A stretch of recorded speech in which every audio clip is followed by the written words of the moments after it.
Hello students, welcome to Sources classes. Today we'll be solving the CSIR UGC net questions on the June 2018 paper. We'll be solving the set C of the paper.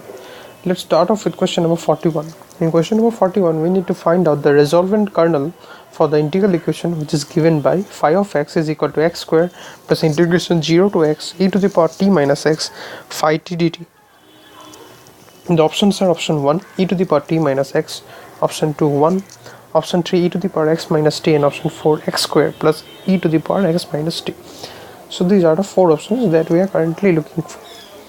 So now this equation is basically the Volterra equation of the Volterra integral equation of the second kind. So now the general form of a Volterra integral equation is of the form phi of x is equal to f of x plus lambda into integration 0 to x a function kxt into phi t dt. So now as you can see over here, fx is equal to x square, lambda is equal to 1, and the function k of xt is equal to e to the power t minus x. So therefore k1 of xt is nothing but equal to k of xt, and that is equal to e to the power t minus x. Let us now find out k2 of xt. So now k2 of xt is basically integration t to x k to the power xz, not k to the power xz, k of xz into k1 zt dz. This is what we need to find out. Now we know that k of xt is equal to e to the power t minus x. So therefore k of xz will be integration k of xz will be e to the power z minus x, and k1 of zt we have already, k of 1 of xt is we have already found e to the power t minus x. So k1 of zt will be equal to e to the power t minus z dz, and this will ultimately come down to e to the power t minus x integration dz, which goes from t to z, and this will be equal to z minus t into e to the power t minus x.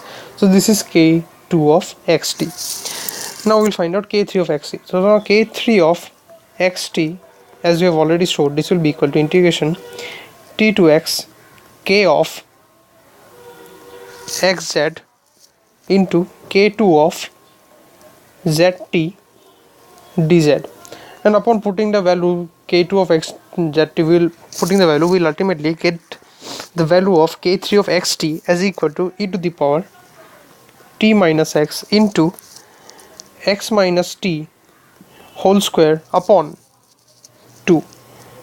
This is what we are looking for. And now if we'll try to break it down further, if we'll try to take it up to extrapolate it up to kn of xt, so kn of xt will come down as e to the power t minus x into x minus t whole to the power n minus 1 by n minus 1 factorial. This is what we are looking for. So therefore let me insert another page over here. So therefore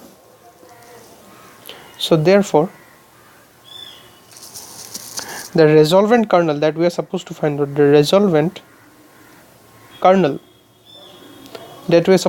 out, and which is denoted by r of xt lambda, that will be equal to k1 of xt plus lambda into k2 of xt plus lambda square of k3 of xt, and so on. So this will be equal to e to the power t minus x plus lambda into e to the power t minus of x minus t plus lambda square of e to the power t minus x into x minus t whole square by 2 factorial, and so on. So if we take e to the power t minus of x whole common, then this will be 1 plus lambda into x minus t plus lambda square into x minus t whole square by 2 factorial and so on. But as we know that this portion can be now reduced into e to the power t minus of x into e to the power lambda into x minus t. This is what we know, but here lambda is equal to 1, so therefore r of xt1, that will be equal to e to the power t minus x into e to the power x minus t, and this will be equal to e to the power 0, which is equal to 1. So therefore the resolvent kernel is equal to 1, which is the option 2. So option 2 is the correct option over here. So today we have solved question number 41 from the CSIR UGC NET paper of June 2018. It was from the set C. So we'll be solving the next questions in the subsequent videos. Till then, keep watching Sources Classes videos for more solutions and content. Thank you very much.